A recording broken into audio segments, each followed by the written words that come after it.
জাতি, ধর্ম, দল, মত নির্বিশেষে 18 কোটি মানুষের প্রত্যেকটা নারী পুরুষ রাষ্ট্রীয় সংবিধান স্বীকৃত তার সকল অধিকার সমানভাবে ভোগ করবে ইনশাআল্লাহ। আমরা সকলের জন্য ন্যায় বিচার কায়েম করব।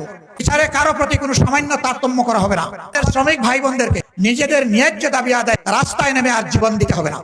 জামাতে আমির বলেন, আমরা যদি দেশের সরকার গঠন করতে পারি, আমরা সবার জন্য ন্যায় বিচার কায়েম করব। কেউ যদি অপরাধ করে আমরা দেখব না সে কোন দলের, যেটা ন্যায় হবে, যেভাবে সবাই ন্যায় বিচার পাবে আমরা সেভাবেই বিচার ব্যবস্থা কার্যক্রম করব। আর দেশের শ্রমিকেরা কয়দিন পর পর যে রাস্তায় এসে আন্দোলন করে নিজেদের অধিকার আদায়ের চেষ্টা করে, সেটা করতে হবে না। আমরা শ্রমিকের অধিকার শ্রমিককে দেওয়ার চেষ্টা করব, মালিকের হক মালিককে বুঝিয়ে দেওয়ার চেষ্টা করব। এরকম কি আগে কেউ বলছিল না করছিল? আপনারা একবার এই মানুষগুলোকে বিশ্বাস করতে পারেন। আশা করে যায় হাদিস, কোরআন, আল্লাহর আইন বুঝুন না মানুন না এই মানুষগুলোর হাতে আপনারা প্রতারিত না হওয়ার সম্ভাবনাই বেশি।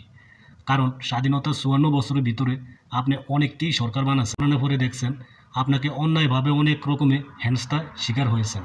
আপনাকে আপনার উপর কেউ অন্যায়ভাবে জুলুম করলে সেটার বিচার চাইতে গেলেও রাজনীতি প্রভাব খাটিয়ে থানায় বলেন, গ্রাম্য সাইলার বলেন, এমনকি বলেন সব জায়গায় কিন্তু রাজনীতিক একটা প্রভাব খাটিয়ে অবশেষে অপরাধীরা ফার পেয়ে যায়।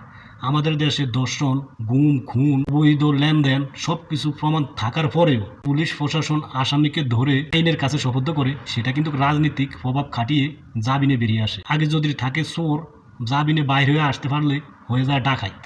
ওই সময় আর কাউকে মানে না, অপরাধ আরও বেশি শুরু করে। সবার কাছে অনুরোধ রইল, আপনার বিবেককে প্রশ্ন করুন, কারায় দেশটাকে সুশৃঙ্খলভাবে চালাতে পারবে তাদেরকে আপনি ভোট দিয়ে দেশের সরকার গঠিত করার সুযোগ করে দিবেন।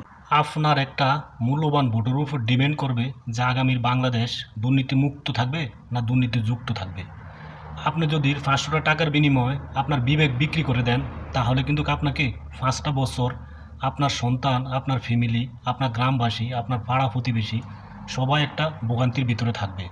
আর আপনার একটা ভোটের কারণে যদি অনেক মানুষই ভোগান্তিতে থাকে, তার জন্য আল্লাহর সামনে কিন্তু আপনাকে জবাবদিহিতা করতে হবে।